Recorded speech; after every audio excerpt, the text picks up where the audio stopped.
Good evening, my Real News Midday TV family. Welcome back to the channel for another news update. And in the news this evening, PNP takes issue with campaign-style ads by government ministries. The opposition People's National Party has condemned the use of government resources to fund what it describes as a vulgar, self-serving political propaganda disguised as a public service announcement. Opposition spokesperson on information, Nikisha Burchell, says that the PNP has noticed the blatant misuse of public funds by the Jamaica Labour Party. She says that there is a growing number of campaign-style advertisements across media platforms that are being paid for by government ministries, including the Office of the Prime Minister, Ministry of Health, and the Ministry of Local Government. These are not public service messages. They are thinly veiled political ads meant to boost the Jamaica Labour Party using public funds. This is not just unethical, it is corruption in plain sight. It is estimated that billions of taxpayers' dollars are being diverted to this campaign, yet public sector workers are still waiting on retroactive payments, uniform allowances, and salary increases. Pensioners are waiting. Hospitals are short on basic supplies, and while Jamaicans suffer, this government is spending freely to promote themselves and cling to power, all sponsored by the public purse. Since this government refuses to exercise ethical restraint, we are demanding accountability. The PNP is calling for an immediate audit to determine just how much public money has been spent on these campaign ads, and we're calling for it to stop. Enough is enough. Public funds must be used to serve the people, not bankroll political gain. Jamaicans deserve real leadership, not propaganda, not PR, not photo ops sponsored by the people. They deserve better. Opposition troubled by interview panel changing criteria for FID top job. Opposition spokesman on finance Julian Robinson says it is troubling that an interview panel had the authority to change the job criteria for the top post at the Financial Investigations Division. Information Minister Dr. Dana Morris-Dixon revealed on Tuesday that the removal of the law enforcement requirement resulted from conversations among the interview panel that were not documented. She disclosed that after retired Deputy Commissioner of Police Fitz Bailey declined the offer to head the FID, the panel decided to re-advertise the post to broaden the pool of individuals. Speaking with the news on Thursday, Mr. Robinson said the government's explanation is not plausible.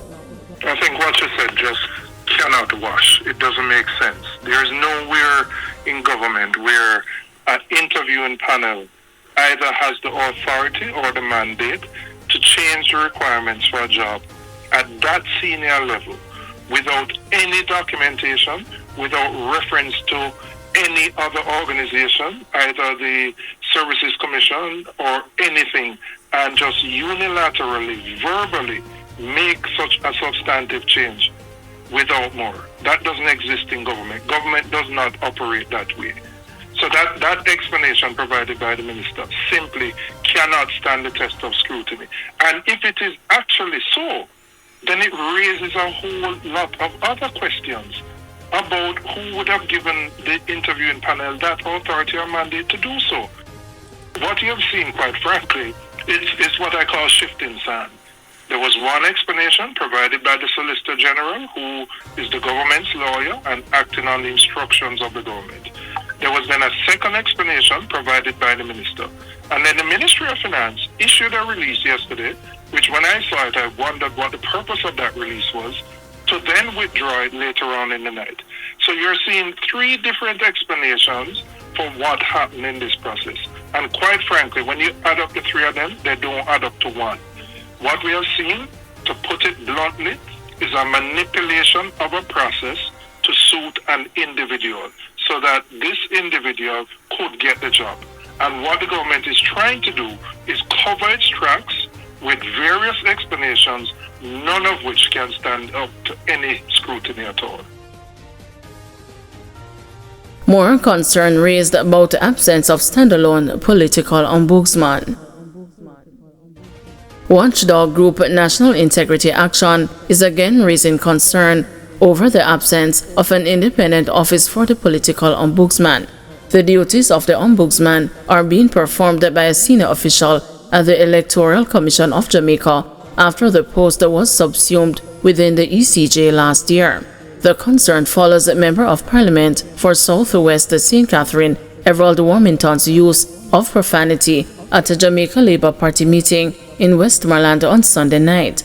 NIA Principal Director Daniel Archer believes enough is not being done to rein in Mr. Warmington. For the leader to come out to say, I'm telling you all, behave on the platform. What are you going to do? Where's the enforcement? And thirdly, democracy requires independent oversight. So it's okay for you to admonish them and to say, don't do that, show some respect. But if they step out of line, what happens? Where's the political ombudsman? Where's the referee? Where is the strength to ensure that you behave? Just in case those of us, like me, who step out of line sometime and need somebody to draw them back in, where is the person? Where's the consequence? Because I know I couldn't say that, but the equality is not there. Because it demonstrates the inequity in how the law is applied. When the artists go on stage and them do what them have to do and them say what them have to do, police draw down on them long time and lock them up. But when some of us do it on the platform, we say it's political fervor. To my mind, that beyond the conflict that exists, I have not seen anything that warrants me as a Jamaican, as a voter, feeling confident that the ECJ is going to be there to arbitrate in certain circumstances. Just if I'm wrong though, it's been Sunday since that situation occurred. Have you heard? It's kind of silent coming from the ECJ.